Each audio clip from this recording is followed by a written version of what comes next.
All right, we're back at it with rifle. So we're gonna start with drop spins. So, okay, we're gonna start at right flat. So left hand is gonna be covering the tip, not like this, completely covering it. What I like to do is I always have my pinky off of it so that I know that I don't have like a little bit of white showing. I know that it's totally covered. And your right hand is gonna be on the neck, just like this. And you're gonna start in a strong second, left elbow popped, squeeze. And so for your drop spin, you're gonna push down with your left hand, and the rifle's gonna come like this. And when you're about here, you're gonna let go and catch it here. You're gonna catch it down, and it's gonna go around just one time. Don't think of it as a toss, don't try to make it high, just try to make it go around. So you're gonna push and catch. Push and catch. And what I do, when I set it right flat, I have my right thumb over, but the second I start spinning, I basically pin it to the side of my hand. You don't want to use your thumb on those drop spins, it's gonna get in the way. So have your thumb just like pinned to the rest of your hand, like that. So again, you're gonna push down, and you're gonna push it, you're gonna catch it with your hand.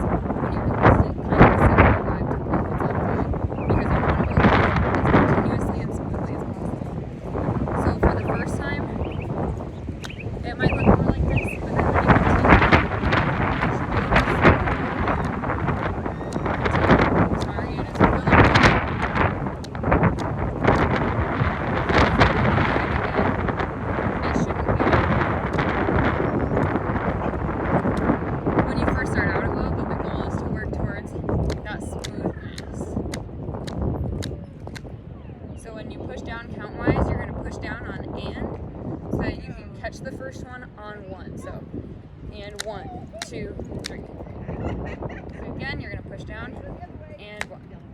And you're gonna use that weight of the tip of that rifle to get it around for those. Now to left drop spins are gonna be harder just because the weight is in a different spot compared to your hand. So you're gonna start at left flat. Your left hand is gonna be between the end of the bolt and the clip. Your right hand is going to be covering the end of the butt, and you want to make sure that this part is completely flat. You don't want it like this or like this. You want it flat. And again, same as when you have your hand over the tip, you don't want any white showing at the end. So I like to have my pinky off so that I can feel that that's fully covered. Same thing now.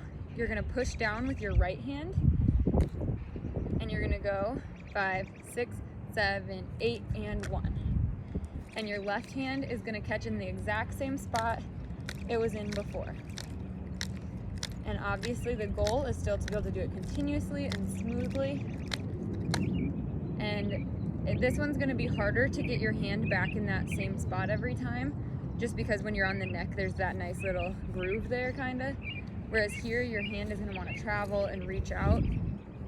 So just take it one at a time, do 1. And when you can consistently do 1, go for 2, and then go for 3, and keep going until you can add more and more and more onto it. But you're gonna wanna focus on that hand, and if it moves, the furthest you would want it in is the end of the bolt. You don't wanna be here and trying to crank it around, because then the weight is gonna mess you up, and it's gonna give you a lot more issues. So you're gonna push down with your right hand. Sorry, a bunch of kids just walked in. You're gonna push down with your right hand, go, and 1, 2, 3, 4, 5, 6, 7, 8. So you're gonna, this time, since it's spinning that direction, the weight of the butt is what's gonna get it around. Color guard is really all physics, and once you learn how to manipulate the weight of it, it's gonna help you a lot.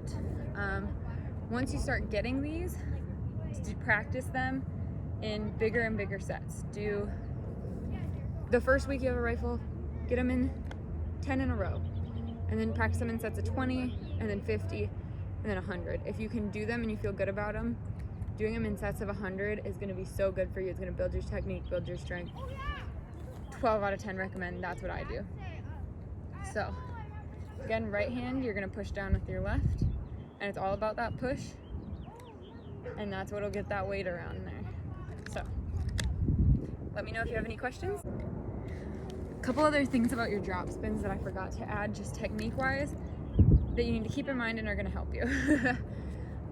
When you're doing your drop spins, nothing on your body should move besides your wrist. Your wrist is twisting like this.